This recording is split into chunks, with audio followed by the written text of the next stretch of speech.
இடம்பொருள் நேயர்களுக்கு வணக்கம். ஸோ இப்போ ஆஹா கல்யாணம் சீரியலை பொறுத்த வரைக்கும் இப்போ வந்து சூர்யாவே வில்லனாக மாறின மாதிரி தான் நடந்துக்கிறாரு. கௌதம் சொன்னதை கேட்டு வந்து எப்படியாச்சும் வந்து இந்த கான்ட்ராக்டை கேன்சல் பண்ணிடணும் அப்படின்னு சொல்லிட்டு ட்ரை பண்ணுறாரு. என்னடா கான்ட்ராக்ட், எனக்கு முதல்ல ஒரு விஷயம் புரியல.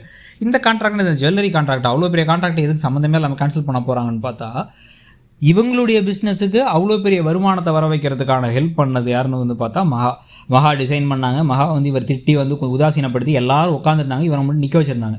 எதுக்குன்னே புரியல. நிற்க வச்சிருந்த இடத்துல இருந்து அவங்க கஷ்டப்பட்டு வந்து எல்லாத்தையும் வந்து செஞ்சு அவங்களோட டிசைன் வந்து பிடிச்சி நைட்டெல்லாம் வேலை செஞ்சுன்னு எல்லாத்தையும் பண்ணிட்டு கடைசியில் வந்து பார்த்தா அவங்க வீட்டில் ஒரு கஷ்டம், அவங்க வீட்டில் வந்து செலவழிக்கிறது வந்து ரொம்ப முக்கியமானது. அவங்க வீட்டோட தொழில் அது, எங்களுக்குன்னு ஒரு தொழில் இருக்கணும் அப்படின்னு அவங்க ட்ரை பண்ணால் அதை கெடுத்து விடணும்னு சூர்யா பிளான் பண்ணுறாரு. அதில் முதல் கட்டமாக கௌதம் வச்சு அந்த கான்ட்ராக்ட் கொடுத்து அவங்க கேன்சல் பண்ணுறது ஒரு பக்கம். இன்னொரு பக்கம் வந்து பார்த்திங்கன்னா வந்து அதையும் மீறி அவங்க வெளில போகிறாங்க அப்படின்னா வந்து எடுத்து எண்ணெயை ஊற்றி விட்டு அவங்களை வலிக்குட்டி கீழே விட வைக்கிறது ஒரு பக்கம் அப்படின்னு சொல்லிட்டு மாற்றி குடைச்சல் கொடுக்க ட்ரை பண்ணுறாரு.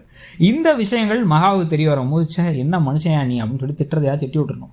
இருந்தாலும் அவங்க இதெல்லாம் பண்ணாமல் வந்து இப்படி பண்ணுறீங்கல்ல நீங்கள் அப்படின்ல நீங்கள் அப்படின்னு கடைசி அந்த ப்ரோமோவில் காமிச்ச மாதிரி நான் அதெல்லாம் வந்து தாத்தாட்ட காமிச்சிருவேன், நீங்கள் வாங்க என் கூட அப்படின்ட்டு வந்து இவரையும் வந்து தஞ்சாவூர் மண் எடுத்துன்னு சொல்லிட்டு மண்ணு மிதிக்க விட்டுருக்காங்களே தவிர சீரியஸான ஒரு விஷயம் பண்ணுற மாதிரியே இல்லை. இந்த சீரியல் நல்லா போகுது, நல்லா இன்ட்ரெஸ்டிங்காக இருக்குங்கிறத தாண்டி பல விஷயங்கள் ஒட்டாமலே இருக்கிறதுக்கான முக்கியமான காரணம் என்ன அப்படின்னு வந்து பார்த்தா, யார் நல்லவங்க யார் கெட்டவங்க என்ன நடக்குது அப்படிங்கிறது பல நேரங்கள் வந்து தெரியாமல் ஒரு மாதிரி ஏதோ இங்கிட்டுன்னு தான் ஓடிட்டு இருக்கிறது தான் முக்கியமான காரணம். இப்போ எப்படியோ வந்து அந்த சிலையெல்லாம் ஒழுங்காக வந்து அவங்க செஞ்சு முடிச்சு அதெல்லாம் வந்து எல்லாரும் வந்து குடும்பமே வந்து சரி ஓகே அதை கெடுத்துலாம் விட வேணாம், சாமி காரியம் எல்லாத்தையும் பண்ணிட்டு அவங்க சாதிச்சதுக்கு பிறகு திருப்பி இந்த ஒர்க் ஆஃபரை கொடுத்து அவங்க முழுக்க இந்த இதிலேயே ஒர்க் பண்ணுறதுக்கான வாய்ப்புகள் இருக்குது இவருடைய பிஸ்னஸ்லேயே, சூர்யாவோட பிஸ்னஸ்லேயே. ஸோ அதை பற்றி உங்களுடைய கருத்து என்ன, கதை எப்படி போகுது நினைக்கிறீங்கிறத சொல்லுங்கள். தேங்க்ஸ். இடம்பொருள் நேயர்களுக்கு வணக்கம்.